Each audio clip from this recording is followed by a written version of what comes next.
Bom, como ele falou, meu nome é Danilo, eu trabalho na Scali. Eu estou na área de produto há mais ou menos 5 anos. Antes de oficialmente estar como Product Owner, Product Manager, estava na área de produto também, só que sem o título adequado, né?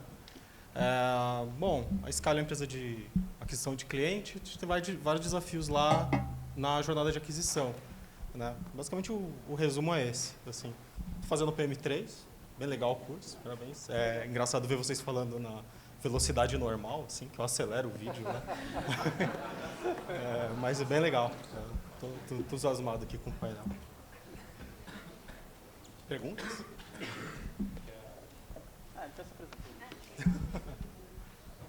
Eu estou ofuscando Oi, minha vista. alô, aqui no fundo. Aqui no fundo. Tudo bem? Felipe Maier falando. Uma dúvida, como é que funciona para vocês essa ponte entre o discovery e o delivery? Assim, tipo, beleza, eu descobri um monte de coisa, legal, aprendi. Como é que eu passo isso para o time para isso virar em produção, digamos assim? Como é que é feito esse processo?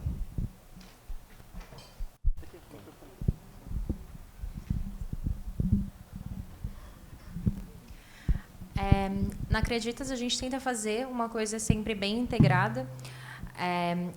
Os devs participarem do Discovery.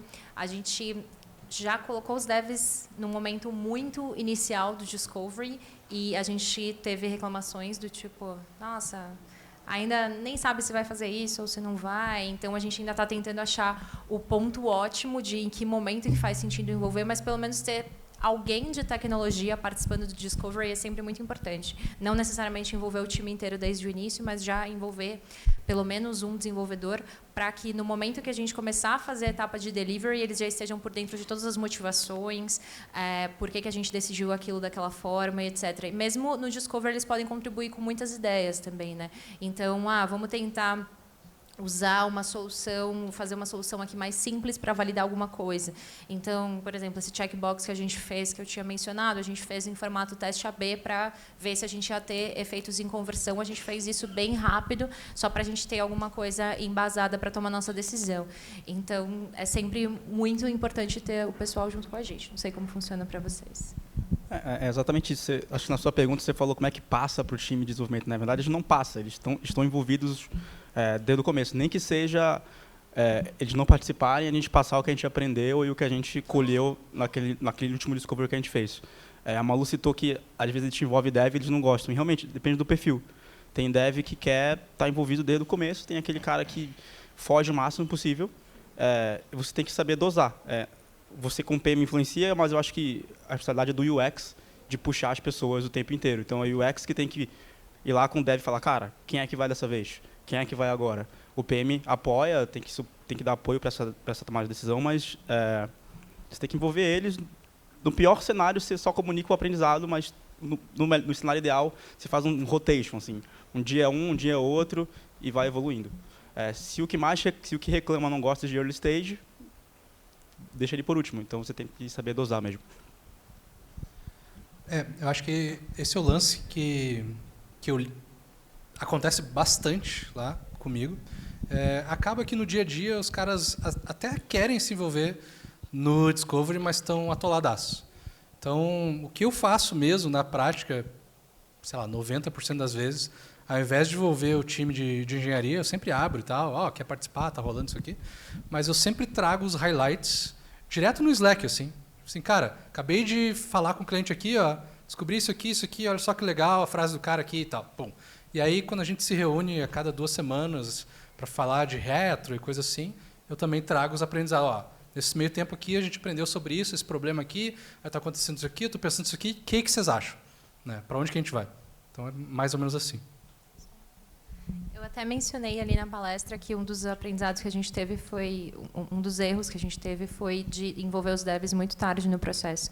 Isso faz parte do aprendizado que a gente está fazendo, que antes a gente estava envolvendo muito no início, e aí a gente estava com essa questão de, estou participando demais do Discovery, estou participando de muitas cerimônias relacionadas a isso e não estou conseguindo ter tempo para codar aqui. Então, como que a gente faz isso? E aí, nessa entrega, a gente acabou indo para um outro extremo de envolver muito tarde. Estamos tentando dosar o mundo ideal, mas o último combinado que a gente fez com vários times é de ter pelo menos uma pessoa, normalmente quem é mais sênior e que está normalmente interessado nisso, e a gente já resolve uma boa parte do problema com isso.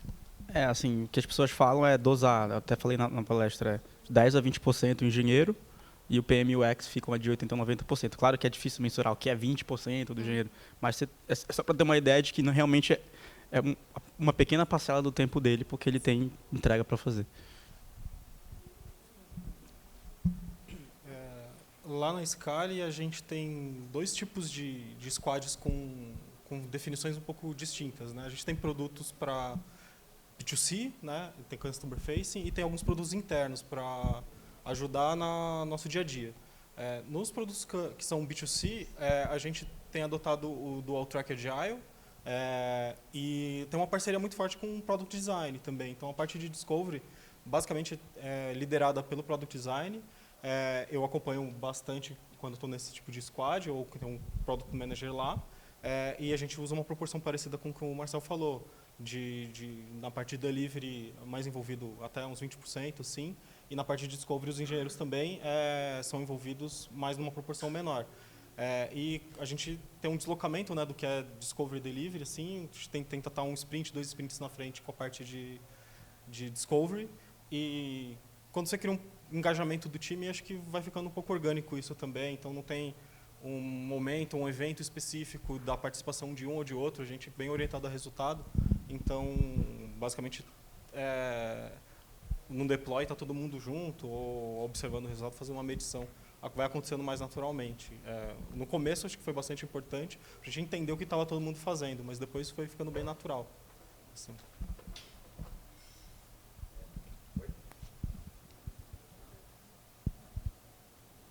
Oi, aqui. Eu gostaria de que você falasse um pouco sobre a gestão de conflito dentro da equipe nos projetos, porque no final a gente está falando de pessoas e aí muitas vezes essas pessoas, até que ele falou de você concordar, mas na verdade você está pensando, putz, eu não concordo com esse objetivo e tal, e aí como que vocês lidam com esses conflitos dentro da equipe ou com a diretoria? E como que vocês levam isso dentro dos projetos? Uma coisa que a gente tenta fazer bastante na Acreditas é criar ambientes de segurança psicológica para as pessoas conseguirem falar abertamente os problemas que elas estão tendo e abrirem... eu estou com um conflito com o XPTO, acho que essa decisão que foi tomada não levou em conta tal pessoa, tal opinião. Então, a gente ter um espaço, de fato, seguro para as pessoas poderem falar isso. É uma coisa que a gente trabalha muito em termos de cultura e a gente usa todas as oportunidades que a gente tem. Então, a retrospectiva a gente usa para isso, a gente tem feedback Canvas a cada 6 meses, em que todas as pessoas do time fazem um Canvas com todo o restante do time junto, em que a gente tem esse espaço. Sempre que a gente tem alguma coisa mais grave que acontece, a gente faz um pós-mortem e a gente sempre deixa muito explícito, cara, aqui você pode, um dos valores da Acreditas é ser brutally honest, e a gente tenta trazer isso no dia a dia para que as pessoas de fato possam falar isso. E deixando as regras do jogo claro e falando que todo mundo tem espaço, fica muito mais fácil. Uma coisa que a gente começou a fazer também é deixar explícito quem que toma algumas decisões. Então, por exemplo, eu vou tomar algumas decisões relacionadas a essa entrega que a gente estava fazendo, que é muitas coisas regulatórias. A gente dizia, algumas coisas a gente vai ter que tomar essa decisão junto com a área de compliance. E a gente vai pegar todos os inputs de vocês, mas a decisão final é do PM junto com o compliance. Está todo mundo comprado? Está todo mundo comprado. Então, deixar as regras do jogo claras e dar espaço para as pessoas falarem é uma super diferença que a gente faz no dia a dia. Cara, eu peguei o microfone aqui, mas eu, sinceramente, acho que a gente não passa muito por isso na RD lá, porque também tem esse lance de feedback é muito valorizado, os líderes mesmo aceitam muito bem, então isso meio que cascateia, né? Então, acho que não é algo que eu tenho grande... Eu já vi cenários de várias empresas. Tem empresas que têm a cultura que já vem de cima assim, e tem empresas que você tem que mostrar e provar por A mais B que... talvez seja por isso a sua pergunta, não sei. Você tem que provar por A mais B que o caminho é outro. E aí vem a importância do discovery mesmo. Você tem que, às vezes, vem top-down, e às vezes o top-down está errado, e você sabe disso, mas você tem que provar. E aí você tem um passo a mais de esforço de trabalho, tanto seu quanto da sua equipe, para mostrar que aquele caminho não é necessariamente o melhor. Cara, paciência, não tem muito o que fazer. Você vai lá, prova e mostra, ó. Aí você tem que saber linkar, né? Você pega, ó, vocês querem mais receita, vocês querem mais a métrica que for definida. Para isso aqui, pelos testes que a gente fez, você mostra o resultado de cada teste, a tendência é por outro lado. Naturalmente as pessoas vão querer aquela métrica e elas vão começar a aceitar mais. E aí você começa a criar essa cultura de vamos testar antes e ver. Dentro da cultura que você trabalha, realmente não é tão fácil. Se não cascateia de cima, você tem que tentar fazer um bottom-up. Mas é mostrando o resultado, indo atrás mesmo.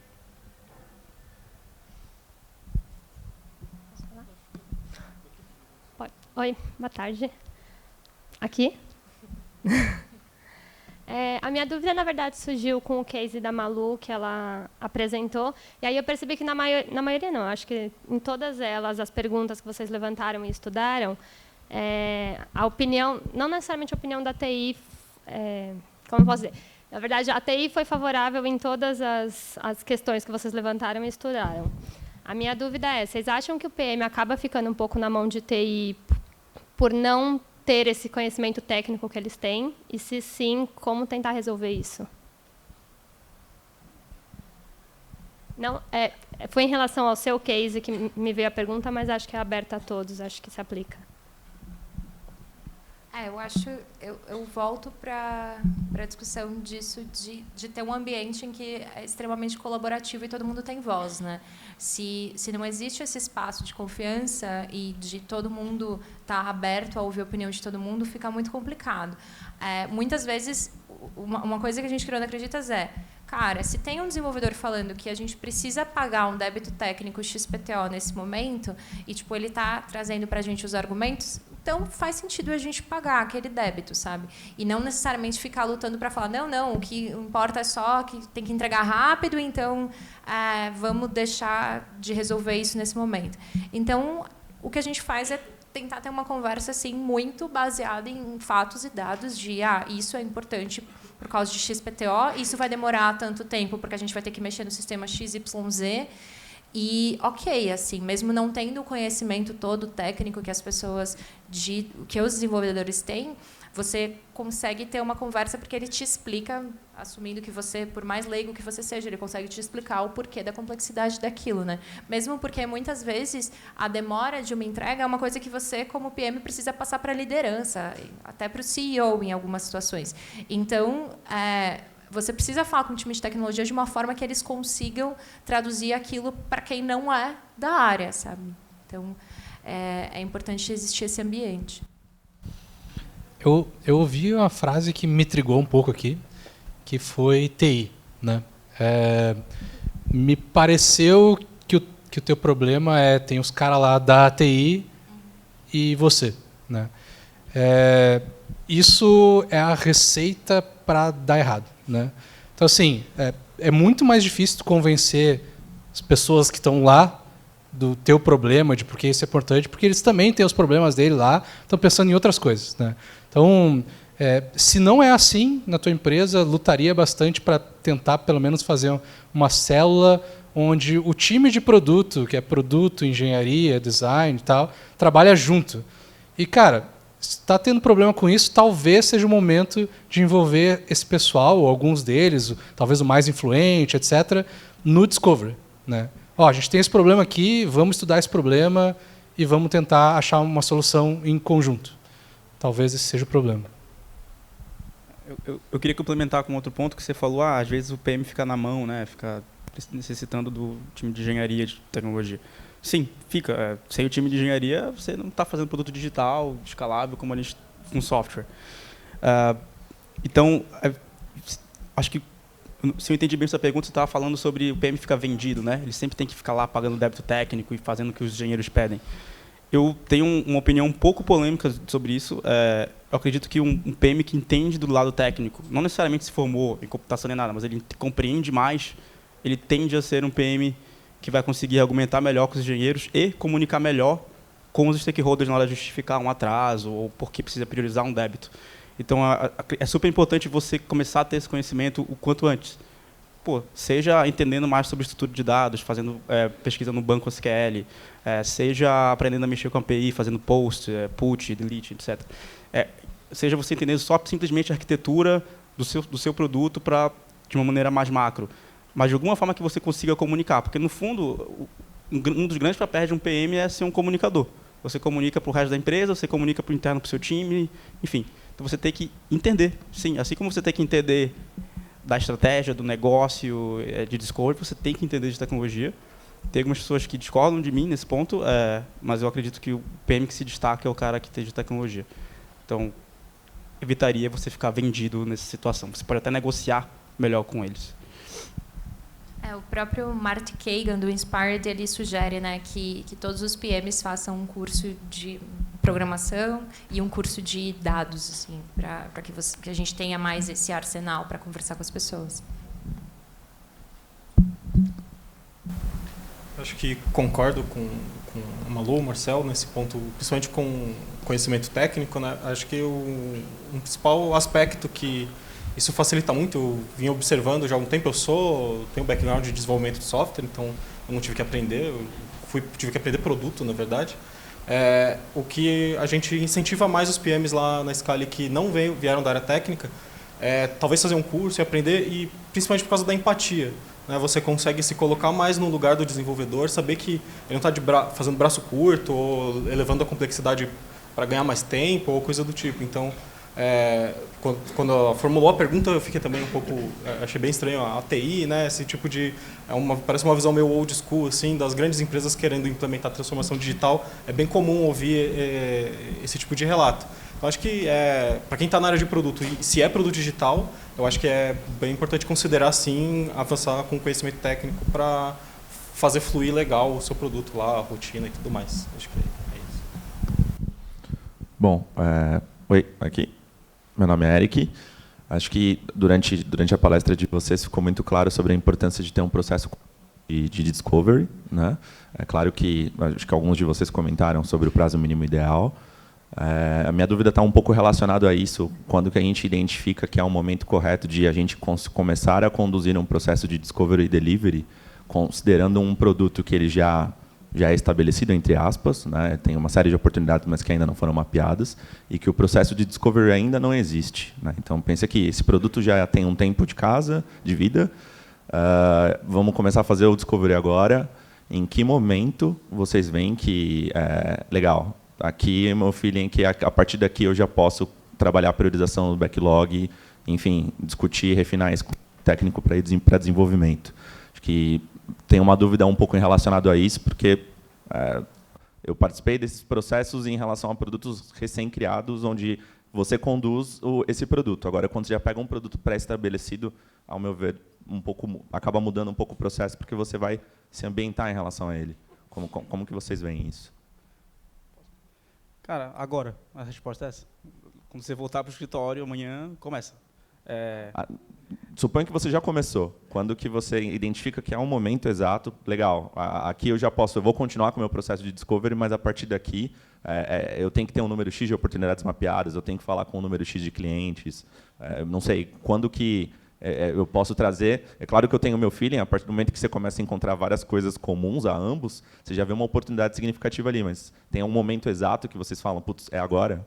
Olha, vou deixar depois eles responderem, mas não existe. Inclusive, hoje no produto que a gente está trabalhando, essa é uma das grandes discussões. A gente está validando uma sequência de coisas, a gente está validando canal de venda, a gente está validando formas de implementar e otimizar etapas do produto, e a gente não tem uma meta, queremos vender 100, ou então queremos otimizar em X% alguma coisa. A gente realmente vai sentindo, vai procurando benchmark no mercado e vai vendo. E vai iterando em cima, até eles ganhando confiança e vendo todas as métricas evoluírem. Não tem uma regra. E cada produto é um caso, né? No marketplace, uma área específica vai ser um caso, não sei, um produto num SaaS vai ser outro. Deixa eu tentar exemplificar. Assim, você validou algumas coisas, o ideal é você pegar o mínimo possível disso, implementar e ir iterando em cima daquilo em produção, até chegar o momento que você não vê mais melhorias. Então você está implementando, putz, aqui eu já implementei várias coisas e não deu mais certo, vou parar, vou partir para a próxima oportunidade, porque aqui já esgotou, ou pelo menos eu não consegui encontrar outra oportunidade escalável para a minha métrica. Não conheço uma forma de... Não, eu acho que é importante entender que o Discovery é um processo que é completamente contínuo, né? Você está o tempo inteiro descobrindo coisas novas, aprendendo coisas novas e testando e iterando o tempo inteiro. Então, o dia a dia do PM deveria estar focado no Discovery, né? É onde o PM deveria estar gastando a maior parte do tempo, entendendo quais são as oportunidades, qual o objetivo que a gente quer chegar, que é muito do que o Sérgio falou, né? Você tem aquela árvore e você precisa manter aquela árvore o tempo inteiro atualizada com base no OKR, ou no KPI que você tem, se você está trabalhando numa empresa que não tem OKRs, no KPI que decidiram que é a meta daquele quarter, por exemplo, sempre trabalhar em cima daquilo e identificando, ok, eu tenho essas oportunidades, essas eu validei, essas não, e vão surgindo ideias, você vai mantendo aquela árvore sempre atualizada e contínua, assim. Só para exemplificar, consegui precisar de um exemplo aqui. No Viva Real, por exemplo, a gente começou a otimizar quantas vezes a gente quer aumentar o lead de ligação entre pessoa que quer comprar ou alugar imóvel com corretor. A gente fez um teste, cara, otimizou em 20%. A gente falou, pô, tem mais oportunidade aqui, vamos criar mais hipóteses dessa oportunidade e continuar otimizando essa métrica. A gente criou, acho que 10 oportunidades e foi priorizando elas e fazendo vários testes. Tanto de protótipo quanto de testes AB, se fossem fáceis de implementar. Então, a gente pegou uma oportunidade e foi sequenciando em vários experimentos, até a gente meio que esgotar ou achar que não vale mais a pena, simplesmente porque ou já erramos muito ou já acertamos o suficiente. Isso vai muito realmente de experimentação. E se você conseguir fazer teste AB, na boa prática de teste AB, você pega um teste, você aprende com ele, e dá para fazer esse discovery. Você aprende com esse teste, você cria uma nova hipótese a partir do aprendizado. Mesmo se ele for um sucesso, pô, se dá certo isso, será que se eu combinar essa variável que eu troquei com essa outra variável, vou criar uma nova hipótese? Então, do que dá certo ou o que dá errado, você cria novas hipóteses e vai embora até você achar outra oportunidade mesmo. 5.4 entrevistas.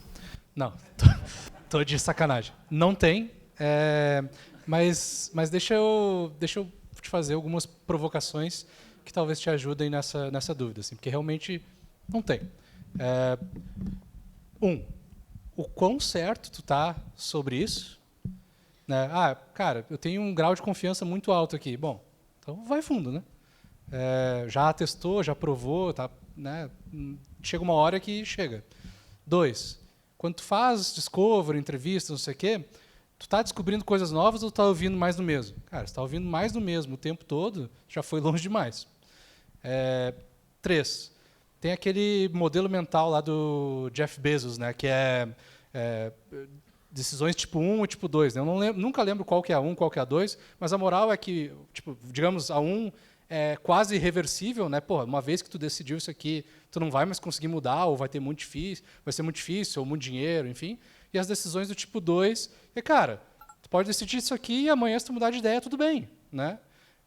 Então, no Discovery, a maioria das decisões em Discovery são do tipo fácil de mudar. Então, tipo assim, cara, eu tenho aqui 10 oportunidades que eu explorei. Qual delas que eu devo escolher agora para explorar um pouquinho mais a fundo, fazer testes e tal? Essa é uma decisão completamente tipo 2. Então, velho, começa a explorar, vê que não está levando a lugar nenhum, muda a oportunidade, tudo bem. Perdeu 1, 2 dias, ok. Né? Então, acho que não tem fórmula, mas tem que ser um pouquinho mais relax com isso.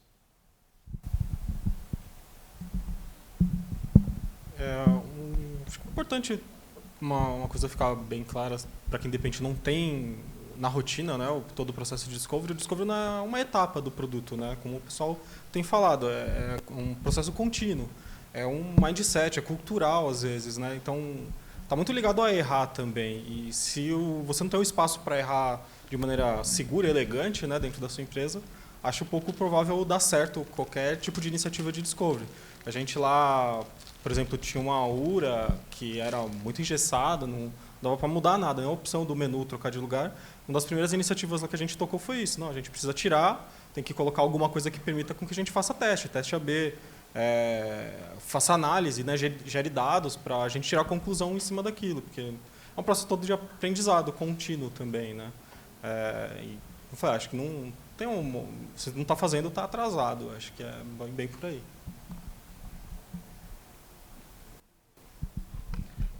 Boa tarde, eu sou o André. Aqui no meio. Oi, André. Sou o André. Só para dar um contexto, vamos lá. Muitas empresas tradicionais, assim, empresas familiares ou empresas muito antigas, elas afastaram muito do que elas têm hoje no seu corpo, que é a área de tech, né, a área de desenvolvimento. Só que hoje a gente tem uma tendência muito forte à questão de transformação digital, né? Então, seguindo hoje a tendência, a gente tem muitas dessas empresas formando esses grupos de squads, tentando entrar nesse mundo, né? E aí a minha pergunta, assim, acho que vão ser 2 perguntas, tá? Primeiro, assim, como vocês hoje enxergam a questão de composição dos squads, né? O que vocês acham que é o ideal, né? Questão de quantidade, senioridade, e isso puxando a questão de discoveries e deliveries, né? E, pelo outro lado, essas empresas, o que elas acabam fazendo? Elas não tendo essa capacidade de entrega ou de gerar produtos, elas acabam terceirizando todos os trabalhos, né? Seja na parte de desenvolvimento, seja na parte de marketing. Né? Como vocês enxergam isso hoje? Não tem fórmula também, tá? Aliás, acho que esse é um tema de tudo em produto, não tem fórmula. Mas assim, cara, quanto maior o time, exponencialmente aumentam os pontos de comunicação e mais difícil é. Tem até aquela regra lá do 2 pizza teams, né? Tal. Mas, cara, eu diria assim, que na minha experiência no RD Station Market e tal, um time geralmente vai ter no mínimo uns 4 engenheiros e no máximo uns 8. Depois disso começa a ficar muito caótico. Um designer, um PM, às vezes um QA compartilhado, às vezes pode ter gente de data e tal. Mas, cara, passou muito de 10 pessoas, começa a ficar difícil. Mas isso varia. Às vezes pode ter times maiores, times menores. Não importa muito, cara. Eu acho que o negócio é testar e começar. Começa de um jeito, não deu certo, muda. Não tem problema. É um aprendizado que eu tive, que se eu pudesse voltar no tempo, teria feito já desde o dia 0, nos times que eu passei. Mais do que a quantidade, assim, a diversidade dentro do time. Acho que a última composição de sucesso que a gente teve foi incluir mais disciplinas, ser um time mais multidisciplinar, mais comprado com um propósito. Um squad, um time, ele deveria atender um propósito específico, né? E aí, se você não tem todos os componentes suficientes lá dentro, você precisa abrir chamado ou ter uma comunicação muito distante com outras áreas, que nem sempre estão compradas com o mesmo propósito, você vai ter uma certa lentidão ou a qualidade fica comprometida.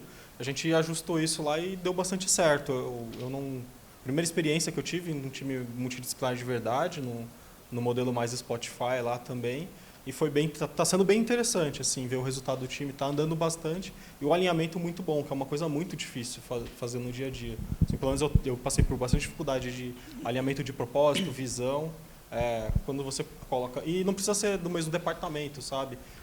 No começo foi muito duro isso, porque eu respondo para tal diretoria, outro, não importa, a gente vai fazer tal funcionalidade ou entregar tal valor. Não importa quem é o seu chefe, você vai estar fazendo parte desse time e a gente vai a cada sprint, a cada release vai entregar o nosso valor. E aí passou a dar certo, tem mais ou menos uns 6, 7 meses que a gente já está atuando assim, e aí quem até de outras estruturas da empresa vê a gente trabalhando lá e não está assim, acaba imitando ou se comportando parecido porque vê que entrega resultado. Uma coisa que a gente colocou na estrutura de squads da Acreditas, além de ter desenvolvedores, PM e UX, a gente sempre tem alguém de Analytics ou BI. Nos squads que faz sentido, a gente tem alguém de Data Science. Às vezes a gente vai ter um UX Research e a gente sempre tenta ter alguém de business dentro daquela competência específica. Então, se a gente tem um squad que o foco é comercial, a gente vai ter alguém de operação comercial. A gente tem um squad que o foco é crédito, a gente vai ter alguém de modelagem de crédito. E aí a composição funciona muito bem e a gente tem sempre a visão do business sendo trazida também. Já que eles falaram do que dá certo, eu vou falar alguns casos que eu já vi dando errado. Eu já vi squad com UX estava compartilhado em outro squad só de UX. Horrível. Era uma agência dentro da empresa. Péssimo. Então, já respondendo a tua segunda pergunta, quando você terceiriza, você provavelmente perde toda essa troca de conhecimento e prioridade. Se você está terceirizando marketing para uma agência, muito provavelmente a agência tem centenas de outros clientes para atender, e ele não vai ter o mesmo carinho que teria se tivesse uma pessoa dedicada. A mesma coisa vale para UX, a mesma coisa vale para engenharia. E para linkar com o que eles falaram, se você tem pessoas alocadas e dedicadas a um único produto ou objetivo, pode ser N produtos, mas um único objetivo, e não compartilhando uma série de objetivos, a tendência de ela estar focada a compartilhar, trocar coisas e ter insights é muito maior, porque ela vai chegar no trabalho pensando naquilo e sair do trabalho pensando na mesma coisa. É diferente quando você também demanda para outras áreas que têm outras prioridades e que tem outras coisas para tomar conta, e parte do tempo dela é o seu produto. Então, idealmente, você tem as pessoas específicas de cada área dentro do seu squad e funciona como uma startup sozinha. E aí, você falou de composição também, né?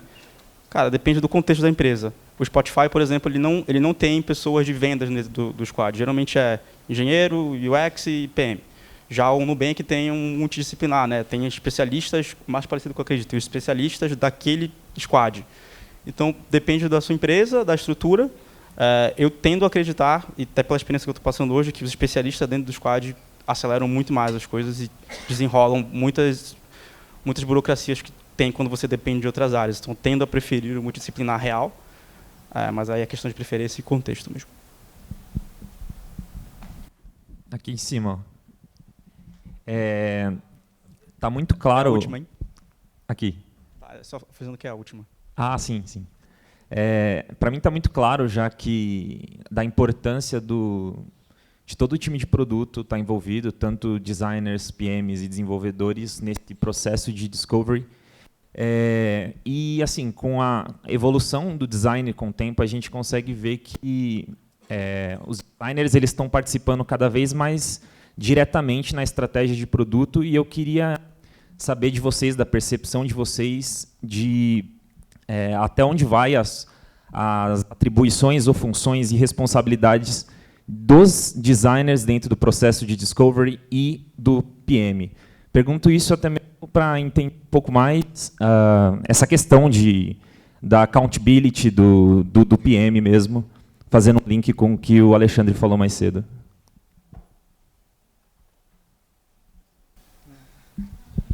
Não, cara, às vezes a pergunta deve ser devolvida no sentido de para que tu quer saber isso, né? Porque às vezes a gente quer simplesmente fazer uma parte e deixar a outra parte, né? E eu acho que não é bem esse o sentido do squad. Mas eu entendo, sim, vamos delimitar aqui. Cara, é bem variável, eu acho que varia bastante de acordo com a dupla PM designer, tá? Tem designers que são mais voltados a data, outros que são menos, às vezes tem PMs que são mais, que são menos. Então, tu acaba encaixando e negociando o papel com aquela pessoa específica, e isso tu vai construindo com o tempo. Eu gosto, né, se tu precisar realmente, cara, eu decido isso aqui e tu decide isso aqui, geralmente o PM é mais dono do problema, das oportunidades que a gente vai perseguir e tal, e o designer mais dono da solução e tal, esse tipo de coisa. Mas, na real mesmo, é uma dupla, né?